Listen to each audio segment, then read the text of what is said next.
man must go back in memory, seek for and destroy the causes of evil, however far back they lie. This going into the past and replaying a scene of the past in imagination as it ought to have been played the first time, I call revision. And revision results in repeal. Changing our lives means changing the past. The causes of the present evil are the unrevised scenes of the past.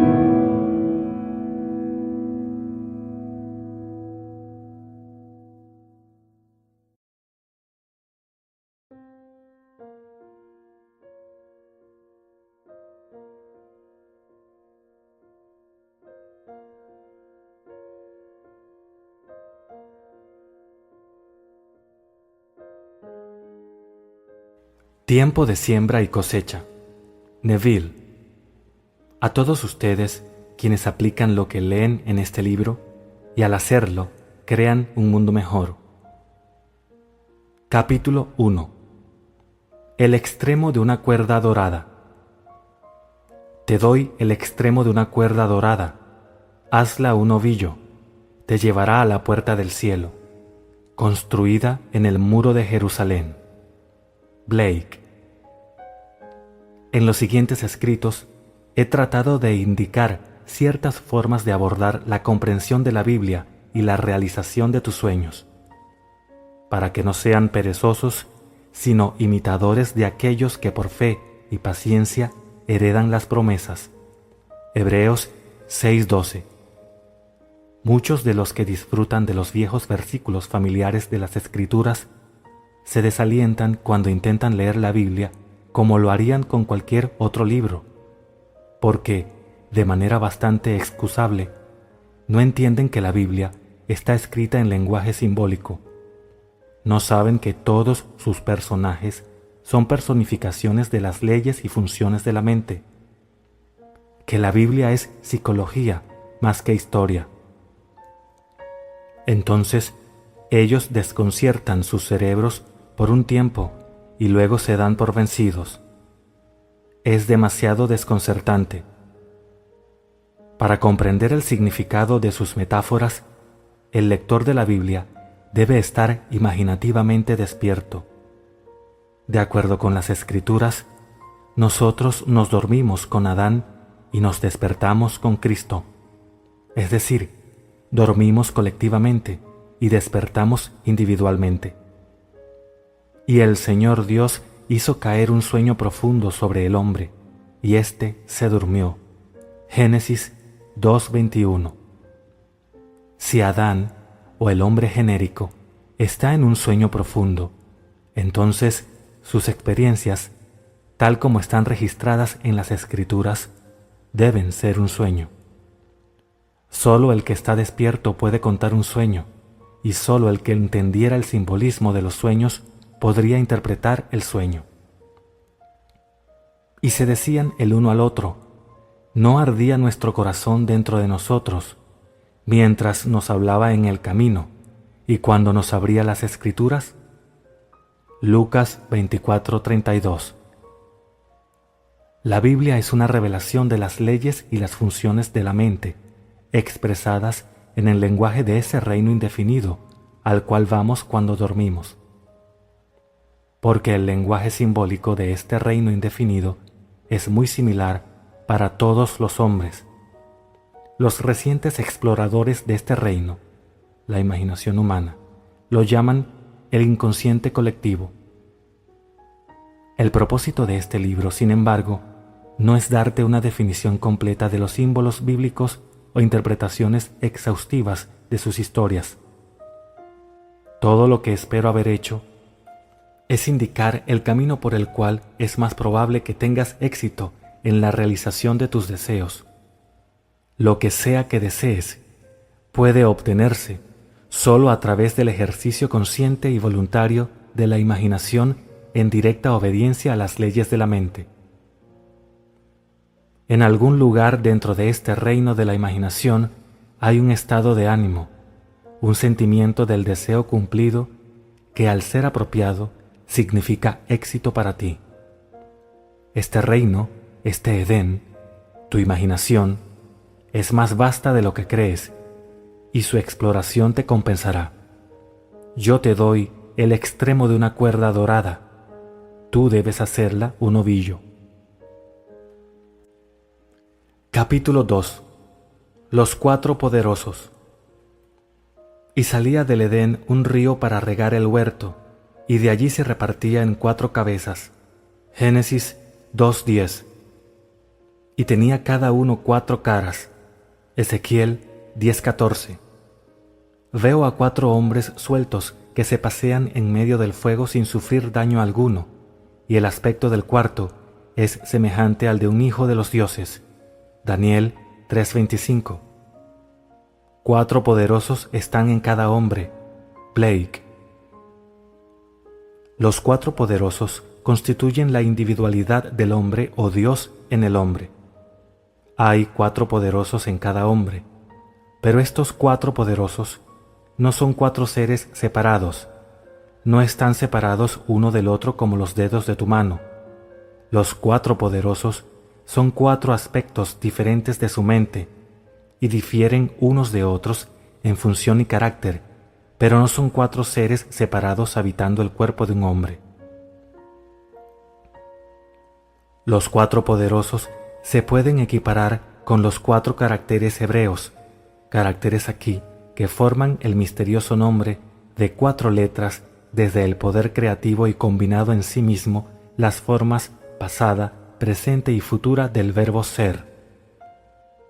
El tetragramatón es venerado como el símbolo del poder creativo en el hombre. Yo soy. Las 4 funciones creativas en el hombre extendiéndose para realizar en los fenómenos materiales reales cualidades latentes en sí mismo. Podemos entender mejor a los 4 poderosos al compararlos con los 4 personajes más importantes en la producción de una obra de teatro. Todo el mundo es un gran teatro, y todos los hombres y mujeres simplemente actores. Ellos hacen sus entradas y sus salidas, y un hombre en su tiempo actúa diversos papeles. Como gustes, acto 2, escena 7. El productor, el autor, el director y el actor son los 4 personajes más importantes en la producción de una obra.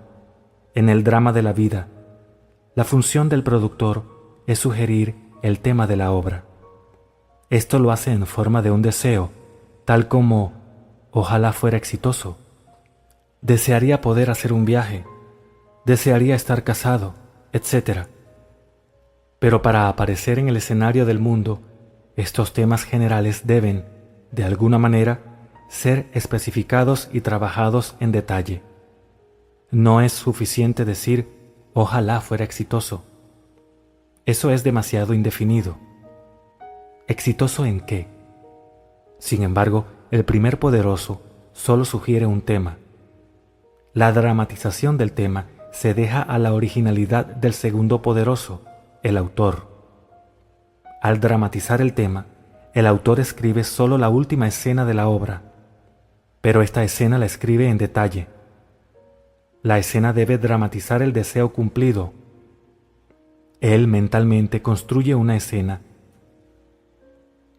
lo más natural posible de lo que experimentaría si hubiera realizado su deseo. Cuando la escena es claramente visualizada, el trabajo del autor está hecho.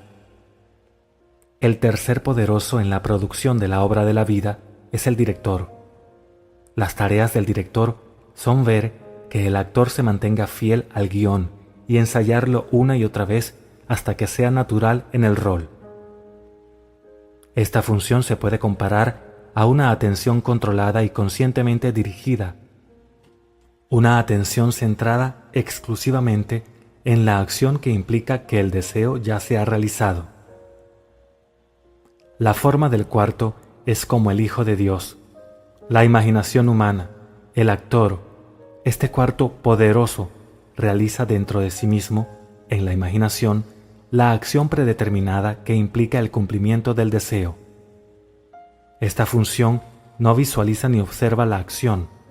Esta función en realidad representa el drama y lo hace una y otra vez hasta que toma los tonos de la realidad.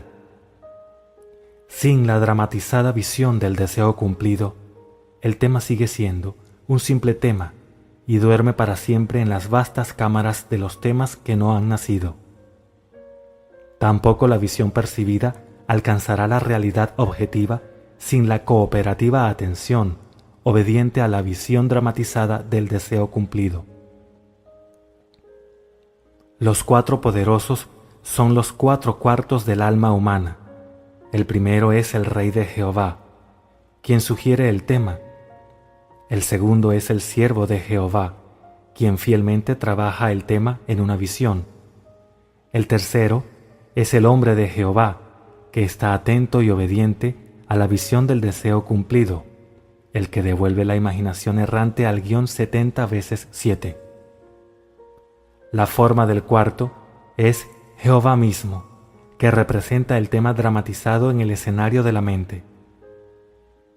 Deja que esta manera de pensar esté en ti, que también estaba en Cristo Jesús, el cual, estando en la forma de Dios, no pensó que era robo ser igual a Dios. Filipenses 2, 5, 6. El drama de la vida es un esfuerzo conjunto de los 4/4 del alma. Todo lo que contemplas, aunque aparece afuera, está dentro, en tu imaginación, de la cual este mundo de mortalidad no es más que una sombra. Blake. Todo lo que contemplamos es una construcción visual ideada para expresar un tema que ha sido dramatizado, ensayado y actuado en otro lugar. Lo que estamos presenciando en el escenario del mundo es una construcción óptica ideada para expresar los temas que han sido dramatizados, ensayados y actuados en la imaginación del hombre. Los cuatro poderosos constituyen la individualidad del hombre, o Dios en el hombre, y todo lo que el hombre contempla, aunque aparece afuera, no son más que sombras proyectadas sobre la pantalla del espacio, construcciones ópticas ideadas por la individualidad para informarle sobre los temas que ha concebido, dramatizado, ensayado y actuado dentro de sí mismo. La criatura quedó sujeta a la vanidad para poder hacerse consciente de la individualidad y sus funciones, ya que con la conciencia de la individualidad y sus funciones puede actuar con un propósito. Él puede tener una historia conscientemente autodeterminada. Sin conciencia, actúa inconscientemente y llora a un Dios objetivo para salvarlo de su propia creación. Oh Señor, ¿hasta cuándo he de pedirte ayuda sin que tú me escuches? ¿Hasta cuándo he de quejarme de la violencia sin que tú nos salves? Habacuc 1:2. Cuando el hombre descubre que la vida es una obra que él mismo escribe consciente o inconscientemente, dejará la ceguera y la autotortura de ejecutar juicios sobre los demás. En cambio, él reescribirá la obra para ajustarse a su ideal, ya que se dará cuenta de que todos los cambios en la obra deben provenir de la cooperación de los cuatro poderosos dentro de sí mismo. Solo ellos pueden alterar el guión y producir el cambio. Todos los hombres y mujeres en su mundo son simplemente actores y son incapaces de cambiar su obra, del mismo modo que los actores tampoco pueden cambiar la imagen de la pantalla del cine. El cambio deseado debe ser concebido, dramatizado, ensayado y actuado en el teatro de su mente. Cuando la cuarta función, la imaginación, ha contemplado su tarea de ensayar la versión revisada de la obra hasta que es natural, entonces se levantará la cortina sobre este mundo aparentemente sólido y los cuatro poderosos arrojarán una sombra de la verdadera obra en la pantalla del espacio. Hombres y mujeres actuarán automáticamente sus partes para lograr el cumplimiento del tema dramatizado. Los actores, a razón de sus varias partes en el drama del mundo, se vuelven relevantes para el tema dramatizado del individuo y debido a su relevancia son atraídos en su drama. Ellos jugarán sus partes, creyendo fielmente todo el tiempo que ellos mismos fueron quienes iniciaron las partes que actúan. Esto lo hacen porque tú, Padre, estás en mí y yo en ti, yo en ellos y tú en mí. Juan 17, 21 al 23. Yo estoy involucrado en la humanidad, somos uno. Todos estamos jugando las 4 partes del productor, autor, director y actor en el drama de la vida. Algunos de nosotros lo hacemos conscientemente, otros inconscientemente. Es necesario que lo hagamos conscientemente. Solo de esta manera podemos estar seguros de un final perfecto para nuestra obra. Entonces, comprenderemos por qué debemos tomar conciencia de las 4 funciones del único Dios dentro nuestro, para que podamos tener la compañía de Dios como sus hijos. El hombre no debería quedarse como un hombre. Su objetivo debería ser más alto, porque Dios solo a dioses acepta como compañía. Angelus Silesius. En enero de 1946, llevé a mi esposa y a mi pequeña hija a Barbados, en las Indias Occidentales Británicas, para pasar unas vacaciones. Sin saber que habría dificultades para obtener un pasaje de regreso, no reservé el nuestro antes de salir de Nueva York. A nuestra llegada a Barbados, descubrí que solo había 2 barcos operando en las islas, uno de Boston y otro de Nueva York. Me dijeron que no había espacio disponible en ninguno de los barcos antes de septiembre. Como tenía compromisos en Nueva York la primera semana de mayo, puse mi nombre en la larga lista de espera para la navegación de abril. Unos días más tarde, el barco de Nueva York estaba anclado en el puerto. Yo lo observé con mucho cuidado y decidí que este era el barco que deberíamos tomar. Regresé a mi hotel y determiné una acción interna que sería mía si navegáramos en ese barco. Me senté en un sillón de mi habitación para perderme en esta acción imaginativa. En Barbados, tomamos una lancha a motor o un bote de remos hacia lo profundo en el puerto cuando nos embarcamos en un gran barco de vapor. Sabía que debía captar el sentimiento de que estábamos navegando en ese barco. Elegí la acción interior de salir del pequeño bote y subir por la pasarela del barco. La primera vez que lo intenté, mi intención vagó después de que llegué a la parte superior de la pasarela. Me traje de regreso e intenté una y otra vez. No recuerdo cuántas veces llevé a cabo esta acción en mi imaginación, hasta que llegué a la cubierta y volví a mirar hacia el puerto con el sentimiento de una dulce tristeza al partir. Estaba feliz de regresar a mi casa en Nueva York, pero nostálgico al decir adiós a la hermosa isla, a nuestra familia y amigos. Recuerdo que en uno de mis muchos intentos de caminar por la pasarela en el sentimiento de que estaba navegando, me quedé dormido. Cuando desperté, realicé las actividades sociales habituales del día y de la noche. A la mañana siguiente, recibí una llamada de la compañía de barcos solicitándome que fuera a su oficina y recogiera nuestros boletos para la navegación de abril. Tenía curiosidad por saber por qué Barbados había elegido recibir la cancelación y por qué yo, al final de una larga lista de espera, iba a tener la reserva. Pero todo lo que el agente pudo decirme es que esa mañana se había recibido un cable desde Nueva York, ofreciendo un pasaje para 3. Yo no fui el primero al que llamó la agente, pero por razones que no pudo explicar, los que ella había llamado dijeron que ahora les parecía inconveniente navegar en abril. Navegamos el 20 de abril y llegamos a Nueva York la mañana del 1 de mayo. En la producción de mi obra, La navegación en un barco que me llevaría a Nueva York el 1 de mayo, jugué los 4 personajes más importantes de mi drama. Como productor, decidí navegar en un barco específico en un tiempo determinado. Interpretando el papel de autor, escribí el guión. Yo visualicé la acción interna que se ajustaba a la acción externa que tomaría si mi deseo se realizara. Como director, ensayé yo mismo.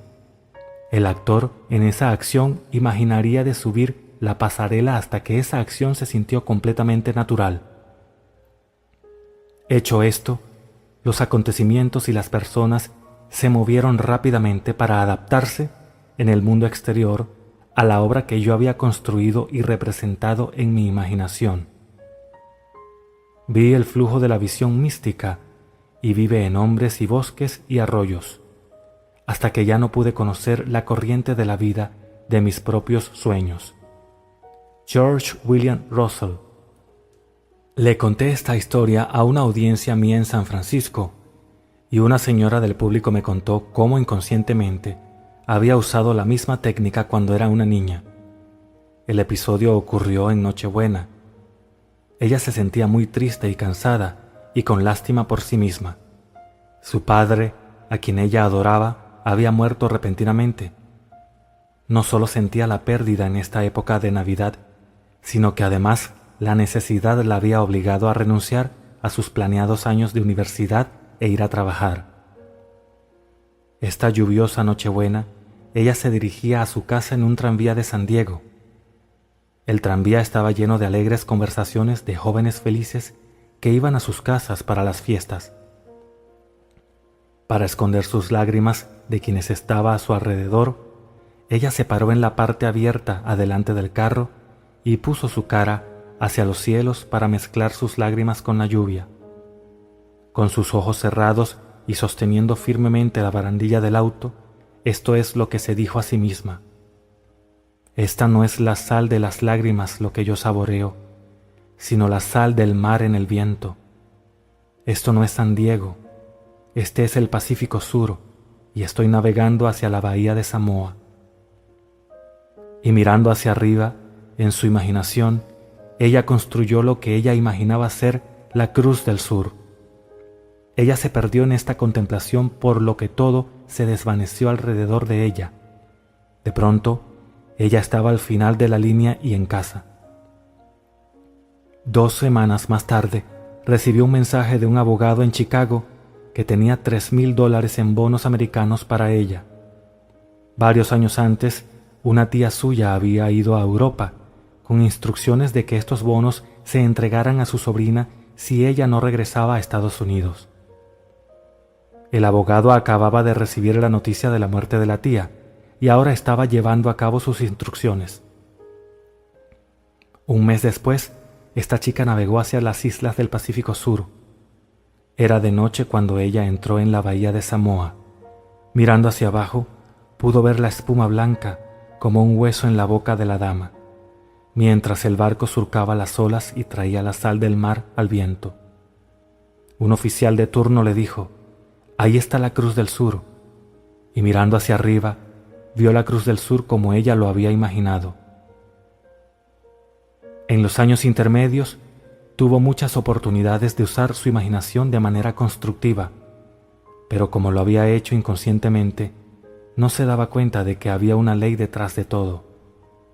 Ahora que comprende, ella también está desempeñando conscientemente sus 4 papeles principales en el drama diario de su vida, produciendo obras para el bien de los demás y de ella misma.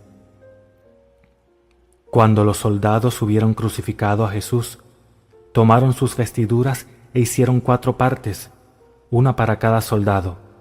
Tomaron también su túnica, la cual era sin costura, de un solo tejido, de arriba abajo. Juan 19:23. Capítulo 3. El don de la fe. Y el Señor miró con agrado a Abel y a su ofrenda, pero a Caín y su ofrenda no miró con agrado. Génesis 4:4-5. Si examinamos las Escrituras, nos haremos conscientes de un significado mucho más profundo en la cita anterior que el que nos daría una lectura literal. El Señor no es otro que tu propia conciencia. Di a los hijos de Israel: «Yo soy, me ha enviado a ustedes». Éxodo 3:14. Yo soy es la autodefinición del Señor. Caín y Abel, como nietos del Señor, solo pueden ser personificaciones de dos funciones distintas de tu propia conciencia. El autor está realmente preocupado por mostrar los dos estados opuestos del alma humana, y ha usado a dos hermanos para mostrar estos estados. Los dos hermanos representan dos distintas visiones o perspectivas del mundo que todos poseen. Una es la limitada percepción de los sentidos, y la otra es una visión imaginativa del mundo. Caín, la primera perspectiva, es una pasiva rendición a las apariencias y una aceptación de la vida sobre la base del mundo externo. Una visión que inevitablemente conduce a un anhelo insatisfecho o una satisfacción con desilusión. Abel, la segunda perspectiva, es una visión del deseo cumplido, elevando al hombre por encima de la evidencia de los sentidos a ese estado de satisfacción donde ya no padece con deseo. La ignorancia de la segunda perspectiva es un alma en llamas. El conocimiento de la segunda perspectiva es el ala por el cual se vuela al cielo del deseo cumplido. Ven, come mi pan y bebe del vino que yo he mezclado. Abandona la necedad y vivirás. Proverbios 9:56. En la epístola a los Hebreos, el escritor nos dice que la ofrenda de Abel era la fe, y el autor afirma, sin fe es imposible agradar a Dios. Hechos 11:6. Ahora bien, la fe es la sustancia de lo que se espera, la convicción de lo que no se ve.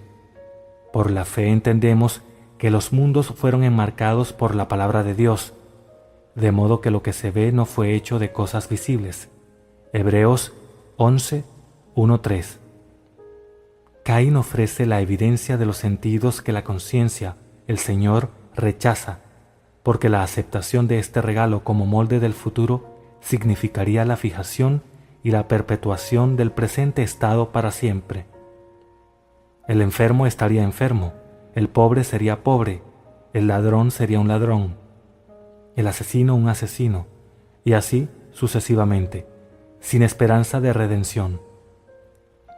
El Señor, o conciencia, no considera ese uso pasivo de la imaginación que es el regalo de Caín. Él se deleita con el regalo de Abel, el ejercicio activo, voluntario y amoroso de la imaginación a beneficio del hombre para él y para los demás. Diga el hombre débil, yo soy fuerte. Joel 3:10. Deja que el hombre ignore las apariencias y se declare a sí mismo como el hombre que quiere ser. Déjalo imaginar belleza, donde sus sentidos revelan cenizas, alegría, donde testifican duelo, riquezas, donde dan testimonio de pobreza. Solamente mediante este uso activo y voluntario de la imaginación, el hombre puede ser elevado y el Edén restaurado. El ideal siempre está esperando encarnarse, pero a menos que nosotros mismos ofrezcamos el ideal al Señor, nuestra conciencia, asumiendo que ya somos aquello que buscamos encarnar, es incapaz de nacer. El Señor necesita su pan diario de fe para moldear el mundo en armonía con nuestros sueños. Por la fe, Abel ofreció a Dios un sacrificio más excelente que Caín. Hebreos 11:4. La fe sacrifica el hecho aparente por la verdad inaparente. La fe se aferra a la verdad fundamental de que, a través de una suposición, los estados invisibles se convierten en hechos visibles, porque ¿qué es la fe a menos que sea para creer lo que no se ve? San Agustín. Recientemente tuve la oportunidad de observar los maravillosos resultados de alguien que tuvo fe para creer lo que no vio.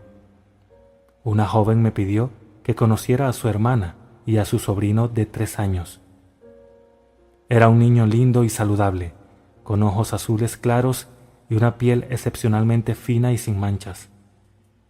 Entonces, ella me contó su historia. Al nacer, el niño era perfecto en todos los aspectos, excepto por una marca de nacimiento grande y fea que le cubría un lado de la cara. Su médico les indicó que no se podía hacer nada para este tipo de marca. Las visitas a muchos especialistas solo confirmaron su declaración. Al escuchar el veredicto, la tía se dio a la tarea de probar su fe, que una asunción, aunque negada por la evidencia de los sentidos, si se persistía, se manifestaría en los hechos. Y entonces, cada vez que ella pensaba en el bebé, muy a menudo, veía en su imaginación a un bebé de 8 meses con una cara perfecta, sin ningún rastro de marca. Esto no fue fácil, pero ella sabía que, en este caso, ese era el regalo de Abel que agradaba a Dios. Ella persistió en su fe, creía en lo que no se podía ver. El resultado fue que ella visitó a su hermana cuando el niño cumplió 8 meses y descubrió que tenía una piel perfecta, sin manchas, sin ningún rastro de marca de nacimiento que haya estado presente. «¡Suerte! ¡Coincidencia!», grita Caín. No, Abel sabe que estos son nombres dados por aquellos que no tienen fe, en las obras de la fe. Caminamos por fe, no por vista. 2 Corintios 5:7. Cuando la razón y los hechos de la vida se oponen a la idea que deseas realizar y aceptas la evidencia de tus sentidos y los dictados de la razón como la verdad, tú has traído al Señor, tu conciencia, el regalo de Caín. Es obvio que tales ofrendas no le agradan. La vida en la tierra es un campo de entrenamiento para la creación de imágenes. Si usas solo los moldes que tus sentidos dictan, no habrá cambios en tu vida. Tú estás aquí para vivir la vida más abundante, por lo que debes usar los moldes invisibles de la imaginación y hacer de los resultados y logros la prueba crucial de tu poder para crear. Solo cuando asumes el sentimiento del deseo cumplido y continúas allí, estás ofreciendo el regalo que le agrada. Cuando el regalo de Abel es mi atuendo, entonces realizaré mi deseo. El profeta Malaquías se queja de que el hombre ha robado a Dios, pero dicen, ¿en qué te hemos robado? En los diezmos y las ofrendas. Malaquías 3:8. Los hechos basados en la razón y la evidencia de los sentidos que se oponen a la idea que buscan expresión, te roban la creencia en la realidad del estado invisible. Pero la fe es la evidencia de las cosas que no se ven, y por medio de ella llama a las cosas que no son como si fuesen. Romanos 4:17. Llama a lo que no se ve. Asume que ya se ha cumplido tu deseo. Para que haya alimento en mi casa, y pruébenme ahora en esto. Dice Jehová de los ejércitos, si no te abro las ventanas del cielo y derramo tanta bendición, que no habrá espacio suficiente para recibirla. Malaquías 3:10. Esta es la historia de una pareja que vive en Sacramento, California, que se negó a aceptar la evidencia de sus sentidos, que se negaron a ser robados a pesar de una aparente pérdida. La esposa le había dado a su marido un reloj de pulsera muy valioso. El regalo duplicó su valor debido al sentimiento adjunto. Ellos tenían un pequeño ritual con el reloj. Todas las noches, al quitarse el reloj, él se lo entregaba a ella y lo guardaba en una caja especial en la cómoda.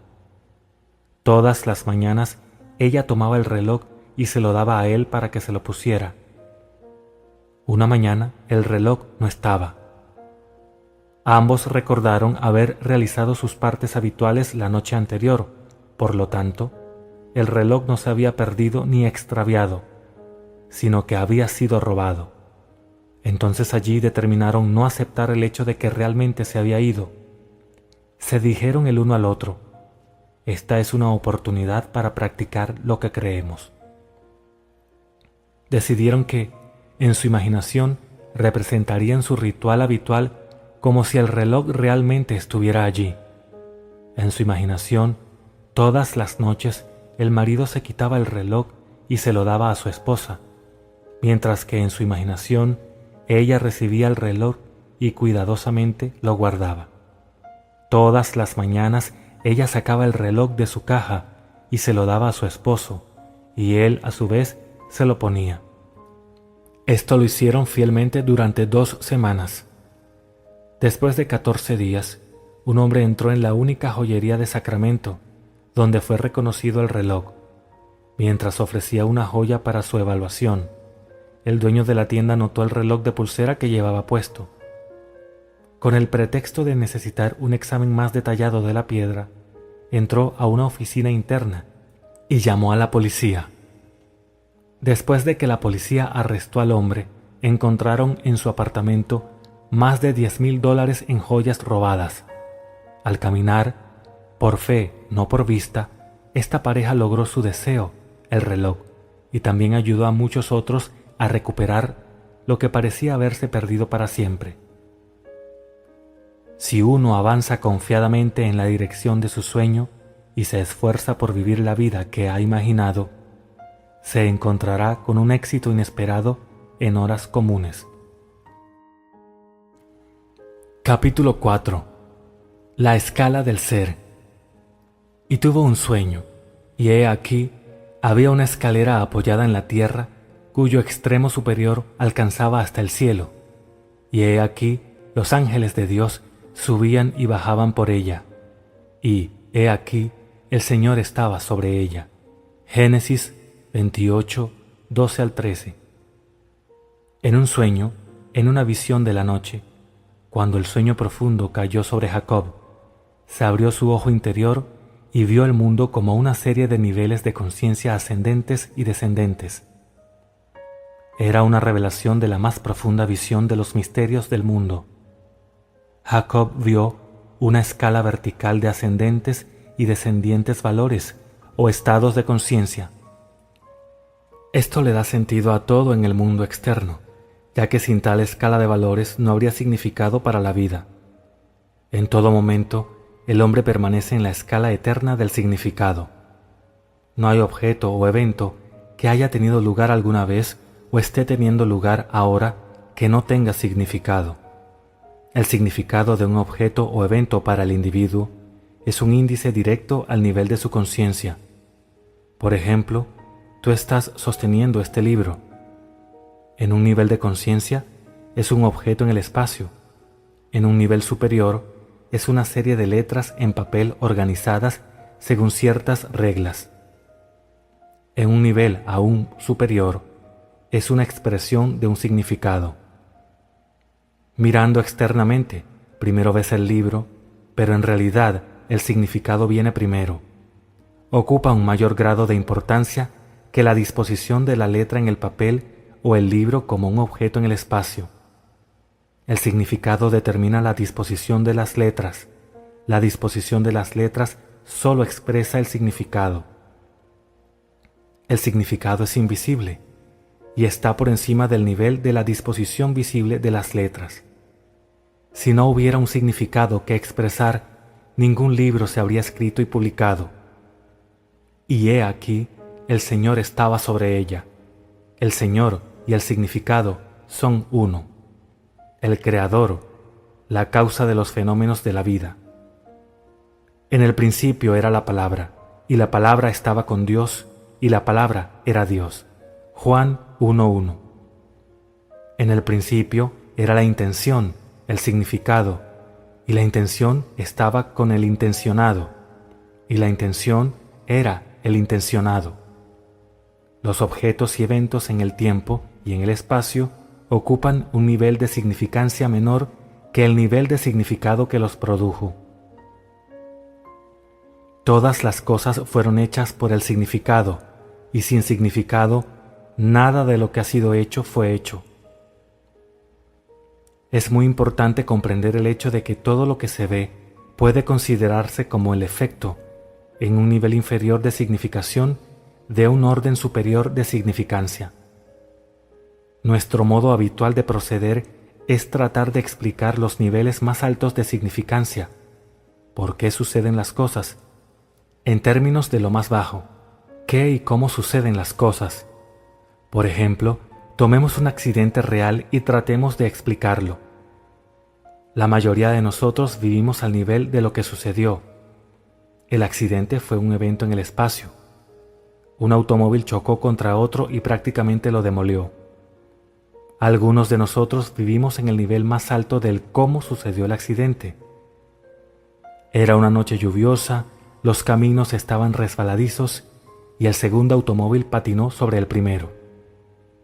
En raras ocasiones, algunos de nosotros alcanzamos el nivel más alto o causal de por qué ocurre un accidente de este tipo. Entonces tomamos conciencia de lo invisible, el estado de conciencia que produjo el evento visible. En este caso, el automóvil destruido era conducido por una viuda que, aunque sentía que no podía permitirse el lujo, deseaba cambiar su entorno. Habiendo escuchado que, mediante el uso adecuado de su imaginación, podía hacer y ser lo que deseaba ser, esta viuda se había estado imaginando a sí misma viviendo en la ciudad que ella deseaba. Al mismo tiempo, ella estaba viviendo en una conciencia de pérdida, tanto personal como financiera. Por lo tanto, ella trajo consigo un evento que aparentemente era otra pérdida, pero la suma de dinero que le pagó la compañía de seguros le permitió hacer el cambio deseado en su vida. Cuando vemos el porqué detrás del aparente accidente, el estado de conciencia que produjo el accidente, somos guiados a la conclusión de que no hay accidente. Todo en la vida tiene un significado invisible. El hombre que se entera de un accidente, el hombre que sabe cómo sucedió y el hombre que sabe por qué sucedió, están en tres diferentes niveles de conciencia con respecto a ese accidente.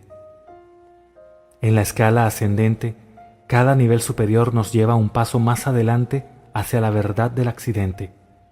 Debemos esforzarnos constantemente para elevarnos al nivel superior de significado, el significado que es siempre invisible y por encima del evento físico.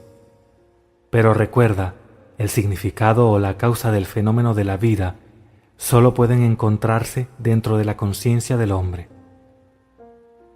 El hombre está tan absorto en el lado visible del drama de la vida, el lado del qué ha sucedido y cómo sucedió, que rara vez se eleva al lado invisible del por qué sucedió. Él se niega a aceptar la advertencia del profeta de que lo que se ve fue hecho de lo que no se veía. Hebreos 11:3. Sus descripciones del qué ha sucedido y cómo sucedió son verdaderas en términos de su correspondiente nivel de pensamiento. Pero cuando pregunta por qué sucedió, todas las explicaciones físicas caen y se ve obligado a buscar el porqué o su significado en el nivel superior e invisible. El análisis mecánico de los eventos trata solo con las relaciones externas de las cosas. Tal curso nunca alcanzará el nivel que contiene el secreto de por qué ocurren los eventos. El hombre debe reconocer que los lados inferiores y visibles fluyen del nivel de significado superior e invisible.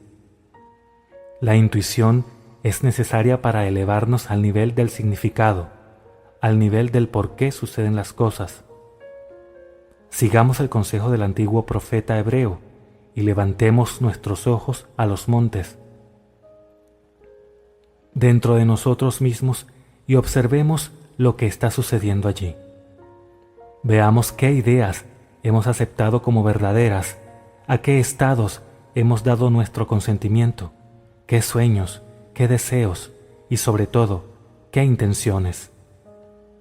Es desde estas colinas que todas las cosas vienen a revelar nuestra estatura, nuestra altura, en la escala vertical de significado. Si levantamos nuestros ojos hacia el tú en mí que trabaja detrás del velo, veremos el significado de los fenómenos de la vida. Los eventos aparecen en la pantalla del espacio para expresar los diferentes niveles de conciencia del hombre. Un cambio en el nivel de su conciencia automáticamente resulta en un cambio de los fenómenos de su vida. Intentar cambiar las condiciones antes de que cambie el nivel de conciencia en donde vinieron es luchar en vano. El hombre redime al mundo a medida que asciende en la escala vertical del significado. En la analogía del libro vimos que, a medida que la conciencia se elevaba al nivel en que el hombre podía ver el significado expresado en la disposición de las letras, también incluía el conocimiento de que las letras estaban organizadas de acuerdo a ciertas reglas y que tales arreglos, cuando se imprimían en papel y se juntaban, formaban un libro. Lo que es verdad del libro es verdad de cada evento en el mundo.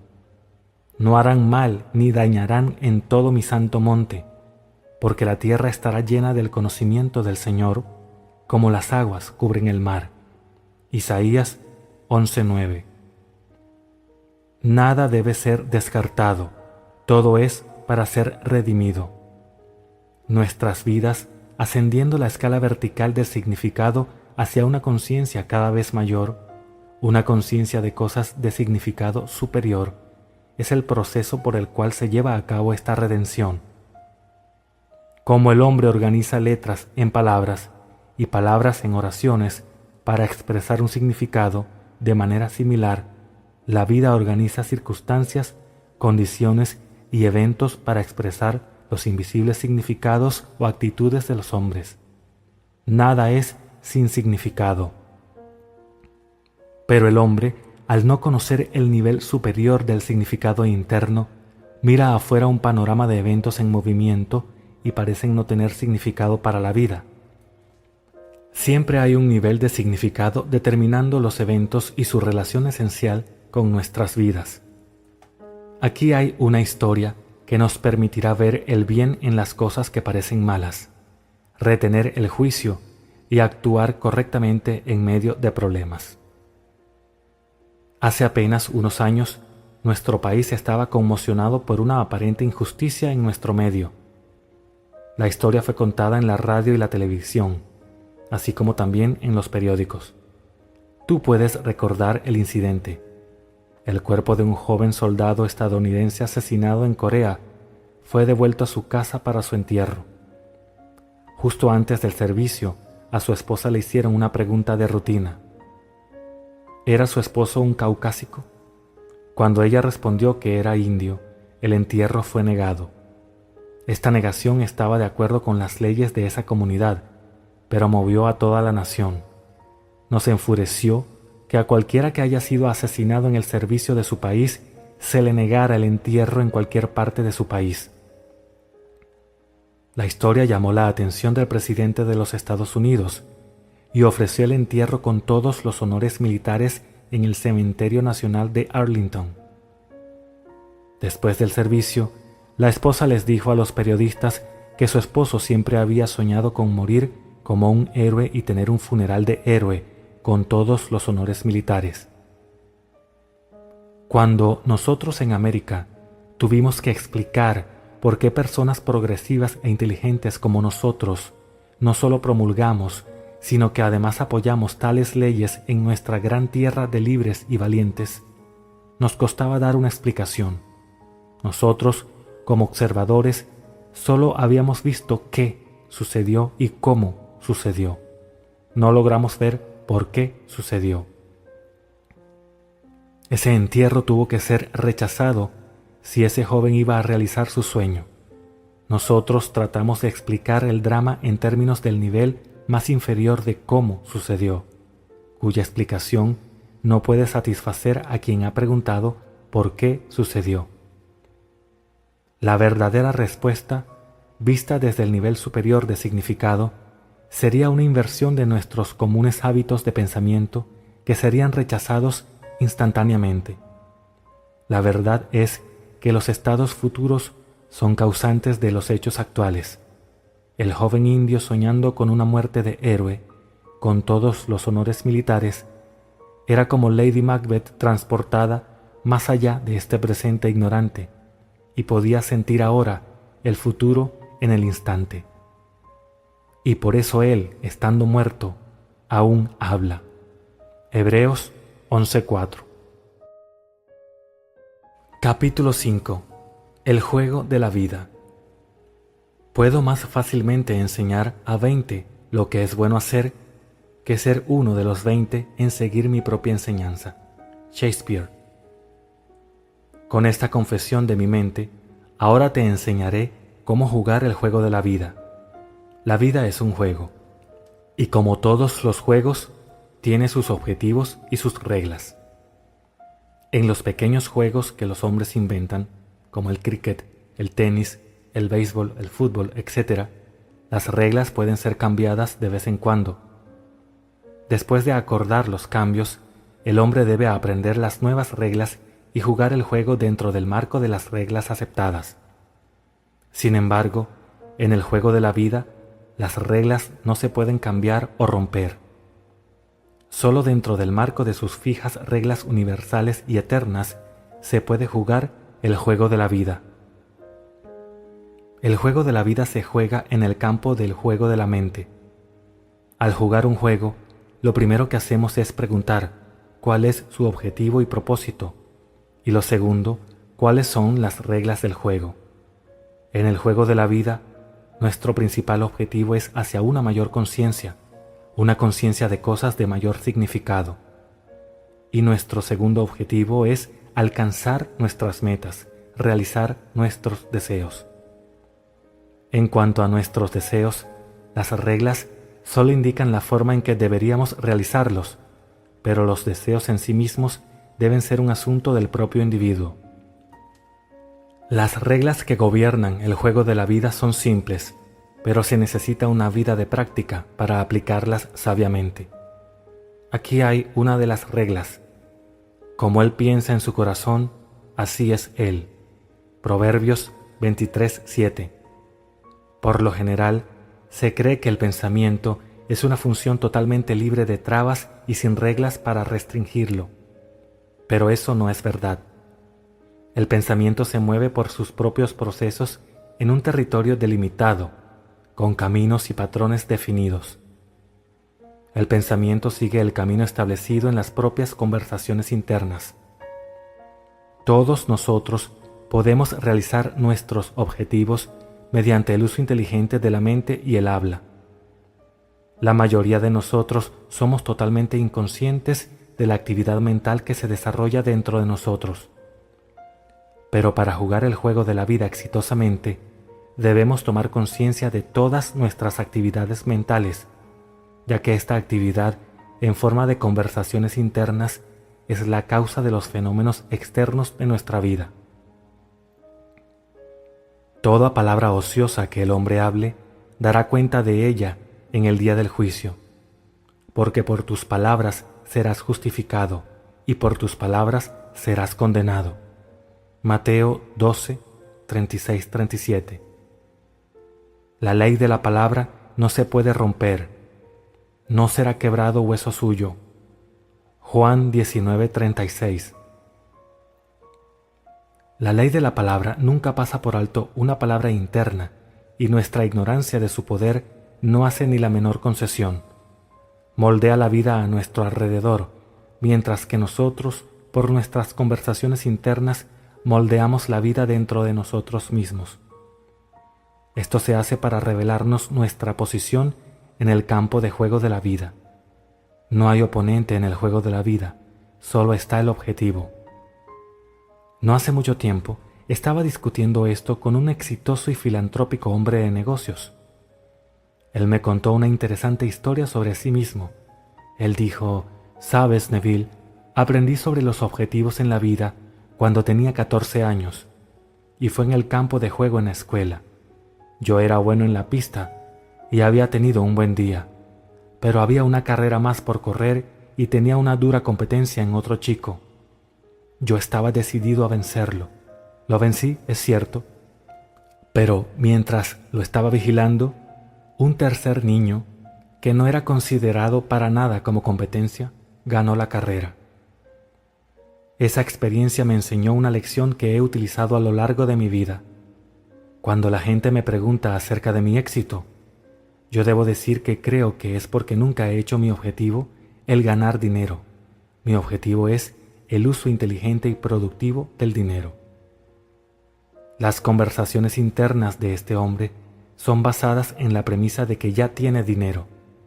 Su pregunta interna constante es: ¿el adecuado uso de este? Las conversaciones internas del hombre que lucha por obtener dinero solo demuestran su falta de dinero. En su ignorancia del poder de la palabra, está construyendo barreras en el camino hacia el logro de su objetivo. Él tiene su ojo en la competencia más que en la meta en sí. La culpa, querido Brutus, no está en las estrellas, sino en nosotros mismos, que consentimos en ser inferiores. Julio César, Acto 1, Escena 2. Como los mundos fueron enmarcados por la palabra de Dios, también nosotros, como imitadores de Dios, como hijos amados, creamos las condiciones y circunstancias de nuestras vidas mediante nuestras poderosas palabras humanas internas. Sin práctica, ni el más profundo conocimiento del juego producirá los resultados deseados. Al que sabe hacer lo correcto, es decir, que conoce las reglas y no lo hace, para él es pecado. En otras palabras, fallará el blanco y no logrará su objetivo. En la parábola de los talentos, la condena del maestro al siervo que no hizo uso de su obsequio es clara e inconfundible. Y habiendo descubierto una de las reglas del juego de la vida, nos arriesgamos al fracaso ignorándola. El talento no usado, como la extremidad no ejercitada, se adormece y finalmente se atrofia. Debemos ser hacedores de la palabra y no solo oidores. Dado que el pensamiento sigue los caminos establecidos en las propias conversaciones internas, no solo podemos ver hacia dónde nos dirigimos en el juego de la vida al observar nuestras conversaciones internas, sino también podemos determinar hacia dónde iremos controlando y dirigiendo nuestra conversación interna. ¿Qué pensarías y dirías y harías si ya fueras quien quieres ser? Comienza a pensar y decir y hacer esto interiormente. Se te dice que hay un Dios en el cielo que revela los secretos, y siempre debes recordar que el cielo está dentro de ti. Y para dejar bien en claro quién es Dios, dónde está y cuáles son sus secretos, Daniel continúa: tu sueño y las visiones que has tenido son estos. Revelan los caminos a los cuales estás atado y señalan la dirección a la cual te diriges. Esto es lo que hizo una mujer para cambiar el camino al cual lamentablemente había estado atada hacia la dirección en la que ella quería ir. Durante 2 años se había mantenido alejada de las 3 personas que más amaba. Ella había tenido una pelea con su nuera, quien le echó de su casa. Durante esos 2 años, ella no había visto ni escuchado nada de su hijo, su nuera o su nieto, a pesar de que ella había enviado numerosos obsequios a su nieto durante ese tiempo. Cada vez que ella pensaba en su familia, que era diario, mantenía una conversación mental con su nuera, culpándola por la pelea y acusándola de ser egoísta. Al escuchar una conferencia mía una noche, fue esta misma conferencia sobre el juego de la vida y cómo jugarlo, de pronto se dio cuenta de que ella era la causa del prolongado silencio y que ella, y solo ella, debía hacer algo al respecto. Reconociendo que su objetivo era volver a tener esa afectuosa relación de antes, ella se propuso la tarea de cambiar por completo su conversación interna. Esa misma noche, en su imaginación, hizo 2 tiernas y amorosas cartas escritas a ella, una de su nuera y la otra de su nieto. En su imaginación las leyó una y otra vez hasta que se durmió en el alegre ánimo de haber recibido las cartas. Ella repitió este acto imaginario cada noche durante 8 noches. En la mañana del 9º día recibió un sobre con 2 cartas, una de su nuera y otra de su nieto. Eran cartas amorosas y tiernas que la invitaban a visitarles, casi réplicas de las que había hecho mentalmente. Al usar su imaginación, conscientemente y amorosamente, había cambiado el camino al cual había estado atada en la dirección que quería ir hacia una feliz reunión familiar. Un cambio de actitud Es un cambio de posición en el campo de juego de la vida. El juego de la vida no es jugado allí afuera en lo que se llama tiempo y espacio. Los movimientos reales en el juego de la vida tienen lugar dentro, en el campo del juego de la mente. Perdiendo tu alma de nuevo para encontrarla, rendida hacia ese objetivo, tu separada mente. Lawrence Huseman. Capítulo 6. Tiempo, tiempos y la mitad. Y uno de ellos dijo al hombre vestido de lino que estaba sobre las aguas del río: ¿Hasta cuándo será el final de estas maravillas? Y oí al hombre vestido de lino que estaba sobre las aguas del río, que alzando su mano derecha y su mano izquierda al cielo, juró por aquel que vive para siempre, que será por tiempo, tiempos y la mitad. Daniel 12, 6, 7. En una de mis conferencias impartidas en Los Ángeles sobre el tema del significado oculto detrás de las historias de la Biblia, alguien me pidió que interpretara la cita anterior del libro de Daniel. Después de confesar que no sabía el significado de ese pasaje en particular, una mujer en la audiencia se dijo a sí misma: si la mente se comporta de acuerdo con la asunción con la que comienza, entonces yo encontraré la verdadera respuesta a esa pregunta y se la diré a Neville. Y esto es lo que ella me dijo. Anoche se hizo la pregunta: ¿cuál es el significado de tiempo, tiempos y la mitad, como se registra en Daniel 12:7? Antes de irme a dormir, la noche anterior me dije: ahora hay una simple respuesta a esta pregunta, así que asumiré que yo la sé y mientras duermo, mi ser superior encontrará la respuesta y la revelará a mi ser inferior en sueños o visión. Desperté alrededor de las 5 de la madrugada. Era demasiado temprano para levantarme, así que al permanecer en la cama caí rápidamente en ese estado medio somnoliento, entre despierto y dormido, y mientras estaba en ese estado, vino a mi mente una imagen de una anciana. Estaba sentada en una mecedora y meciéndose adelante y atrás de ida y vuelta.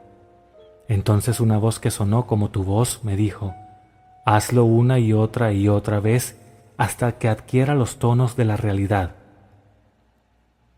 Salté de la cama y volví a leer el 12º capítulo de Daniel, y esta es la respuesta intuitiva que recibí. Tomando los versículos 6º y 7º, porque constituyen la pregunta de anoche, sentí que, si las prendas con las que se visten los personajes bíblicos corresponden a su nivel de conciencia, como tú enseñas, entonces de hecho, el lino debe representar un nivel muy alto de conciencia, porque el hombre vestido de lino estaba parado sobre las aguas del río. Y si, como enseñas, el agua simboliza un alto nivel de verdad psicológica, entonces el individuo que puede caminar sobre ella debe verdaderamente representar un exaltado estado de conciencia. Por lo tanto, sentí que lo que él tenía que decir realmente debía ser muy significativo. Ahora la pregunta que se le hacía era: ¿hasta cuándo será el final de estas maravillas? Y su respuesta fue: un tiempo, tiempos y la mitad. Recordando mi visión de la anciana balanceándose hacia adelante y hacia atrás, y tu voz diciéndome que lo hiciera una y otra vez hasta adquirir los tonos de la realidad, y recordando que esta visión y tus instrucciones vinieron a mí en respuesta a mi asunción de que sabía la respuesta, intuitivamente sentí que la pregunta que se le hacía al hombre vestido de lino significaba cuánto tiempo hasta que los maravillosos sueños que estoy soñando se conviertan en realidad. Y tu respuesta es: hazlo una y otra vez hasta que adquiera los tonos de la realidad. Un tiempo significa realizar la acción imaginaria que implica el cumplimiento del deseo. Tiempos significa repetir la acción imaginaria una y otra vez. Y la mitad significa el momento de quedarse dormido mientras se realiza la acción imaginaria porque tal momento generalmente llega antes de que se complete la acción predeterminada y por lo tanto se puede decir que es la mitad o parte de un tiempo. Obtener tal comprensión interna de las escrituras por la simple suposición de que ella sabía la respuesta fue una maravillosa experiencia para esta mujer. Sin embargo, para conocer el verdadero significado de tiempo, tiempos y la mitad, debe aplicar su comprensión en su vida diaria. Nunca debemos perder una oportunidad de probar esta comprensión, ya sea para nosotros mismos o para otro. Hace varios años, una viuda que vivía en el mismo edificio que nosotros vino a verme a causa de su gato. El gato era su fiel compañía y muy querido para su corazón. Sin embargo, él tenía 8 años, estaba muy enfermo y con gran dolor. No había comido durante días y no se movía de debajo de su cama. 2 veterinarios habían visto al gato y le dijeron a la mujer que no podría recuperarse y que debía ponerlo a dormir inmediatamente. Yo le sugerí que esa noche, antes de acostarse, ella creara en su imaginación alguna acción que indicara que el gato era su antiguo saludable ser. Le aconsejé que lo hiciera una y otra vez hasta que tomara los tonos de la realidad. Ella prometió hacerlo. Sin embargo, ya sea por falta de fe en mi consejo o por falta de fe en su propia capacidad para llevar a cabo la acción imaginaria, le pidió a su sobrina que pasara la noche con ella. Esta solicitud se hizo a razón de que, si el gato no estaba bien por la mañana, la sobrina podría llevarlo al veterinario y ella, la dueña, no tendría que enfrentar la temida tarea.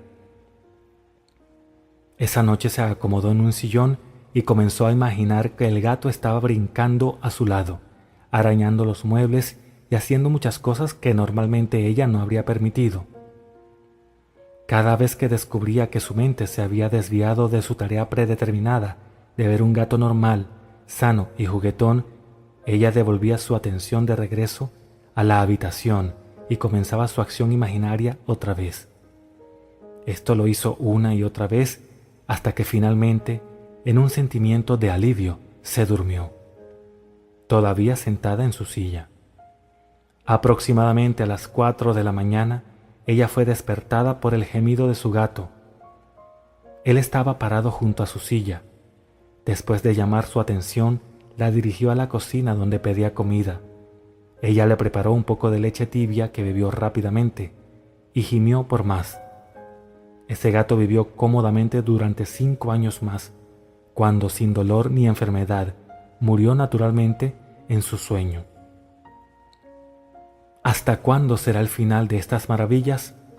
Será por tiempo, tiempos y la mitad. En un sueño, en una visión nocturna, cuando un sueño profundo cae sobre los hombres, mientras dormitan en sus lechos, entonces Él abre el oído de los hombres y sella su instrucción. Job 33, 15 al 16. Capítulo 7. Sean astutos como serpientes.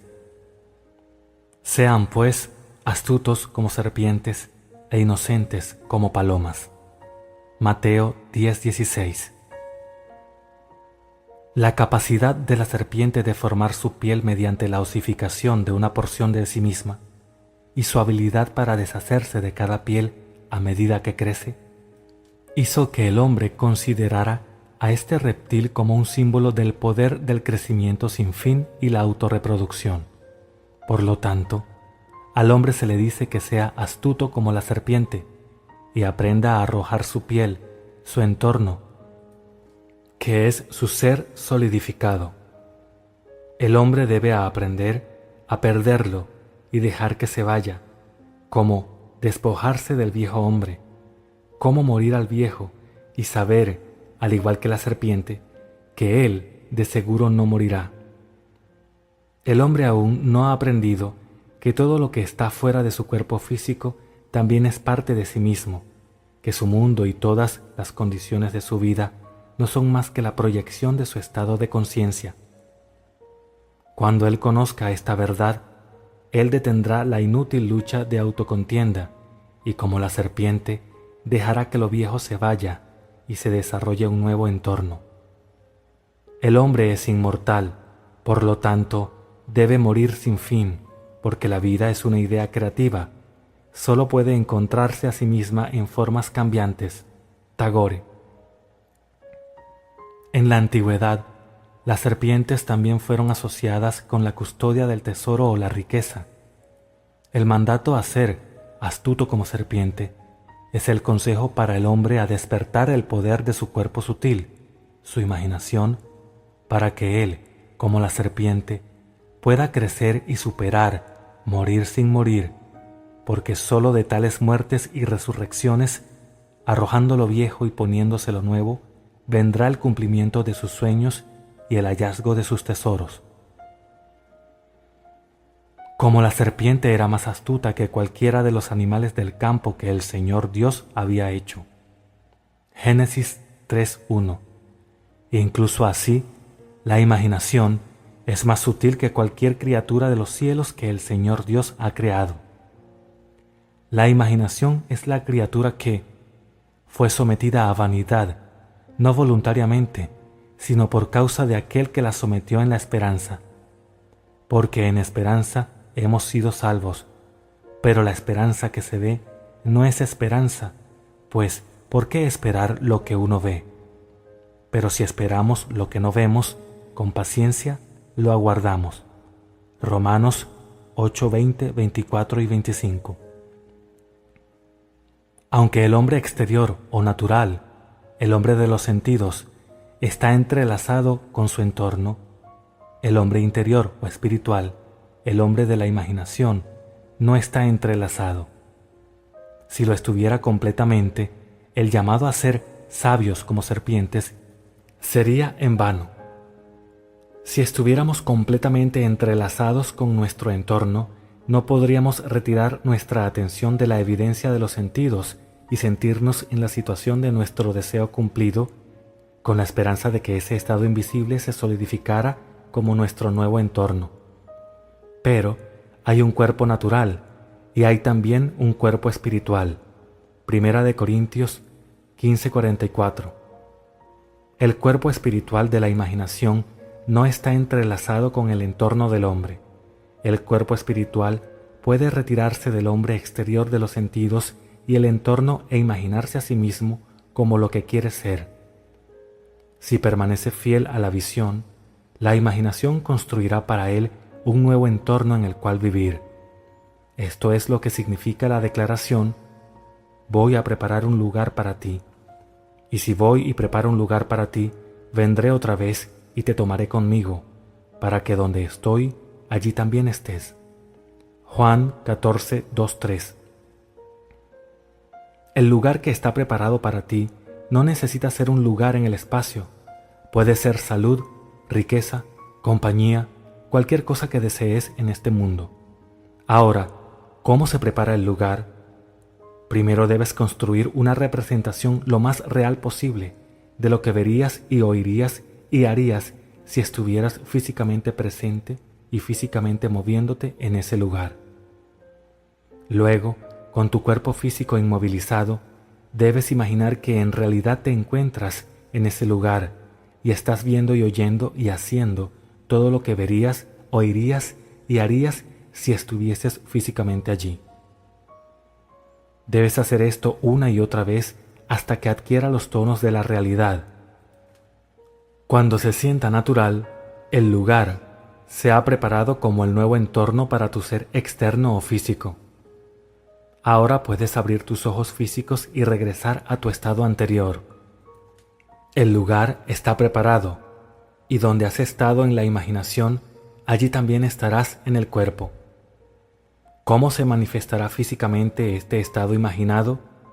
Esto no es asunto tuyo. El hombre natural o externo, el cuerpo espiritual, a su regreso del estado imaginado a su estado físico anterior, crea un puente invisible de incidentes para vincular los dos estados.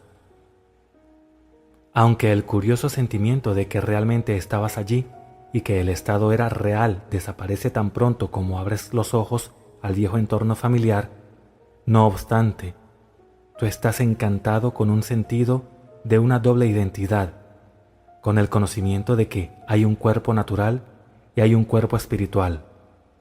Cuando tú, el hombre natural, ha tenido esta experiencia automáticamente, irás a través del puente de estos eventos que conduce a la realización física de tu lugar invisible preparado. Este concepto, que el hombre es dual y que el hombre interior de la imaginación puede habitar en estados futuros y regresar al momento presente con un puente de eventos para vincular a los dos, choca violentamente con la visión ampliamente aceptada sobre la personalidad humana y la causa y naturaleza de los fenómenos. Tal concepto exige una revolución en las actuales ideas sobre la personalidad humana y sobre espacio, tiempo y materia.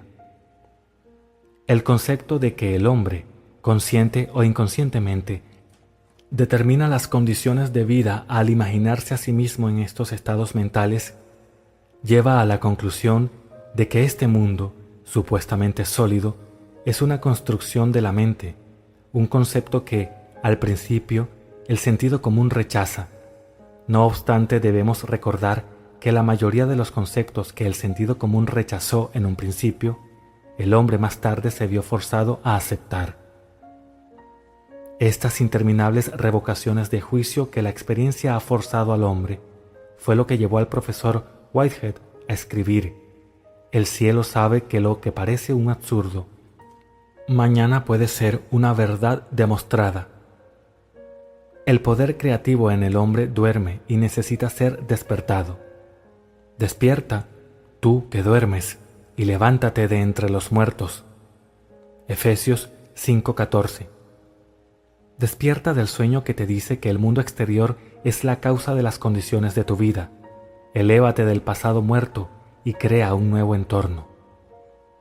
¿No saben que ustedes son templo de Dios y que el Espíritu de Dios habita en ustedes? Primera de Corintios 3:16. El Espíritu de Dios en ti es tu imaginación, pero duerme y necesita ser despertado para que pueda elevarte de la barra de los sentidos donde durante tanto tiempo ha estado atado.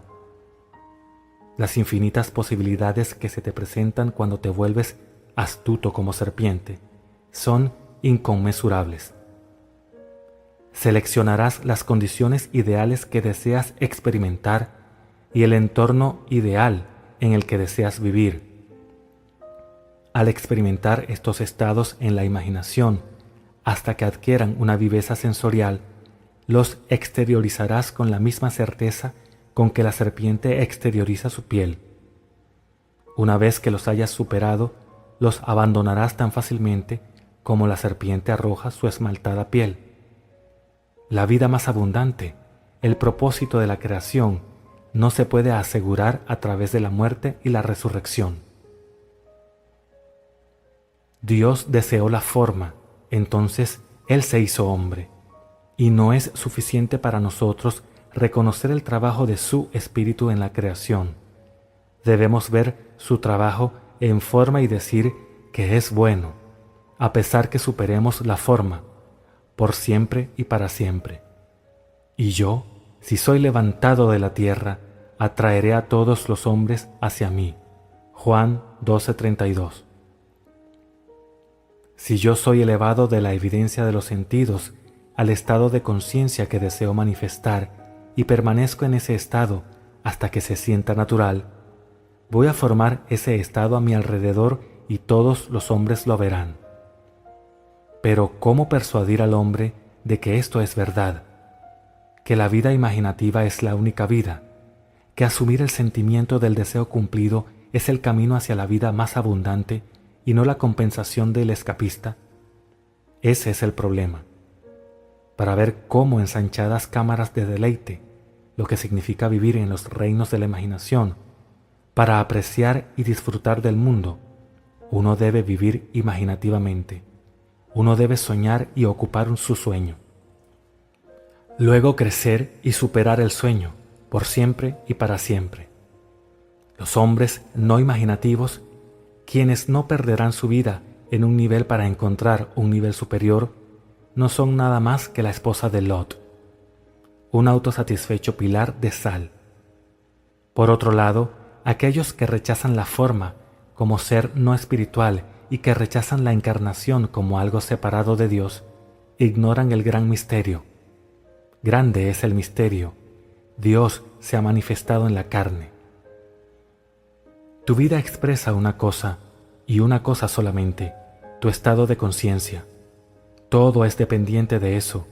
Cuando tú, a través de la imaginación, asumes un estado de conciencia, ese estado comienza a vestirse en forma, se solidifica a tu alrededor como la piel de la serpiente, se osifica a su alrededor.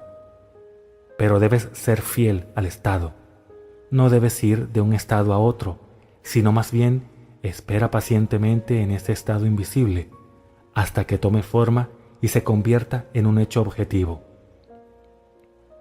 Es necesario tener paciencia, pero la paciencia será fácil después de tu primer éxito en arrojar lo viejo y hacer que crezca lo nuevo, porque seremos capaces de esperar de acuerdo a cómo hemos sido recompensados por la comprensión en el pasado. La comprensión es el secreto de la paciencia. Qué alegría natural y deleite espontáneo yace al ver el mundo, no con los ojos, sino a través de los ojos, como dice Blake.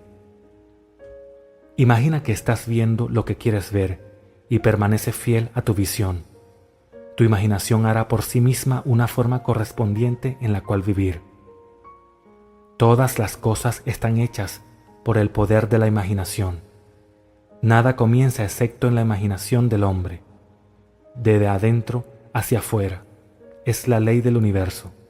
Como es adentro, así es afuera. El hombre se vuelve hacia afuera en su búsqueda por la verdad, pero lo esencial es mirar dentro.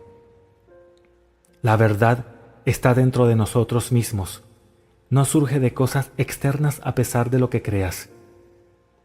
Hay un centro más profundo en todos nosotros, donde la verdad permanece en plenitud, y el saber consiste más bien en abrir una vía por donde el esplendor aprisionado pueda escapar, que en hacer una entrada para una luz que supuestamente está fuera.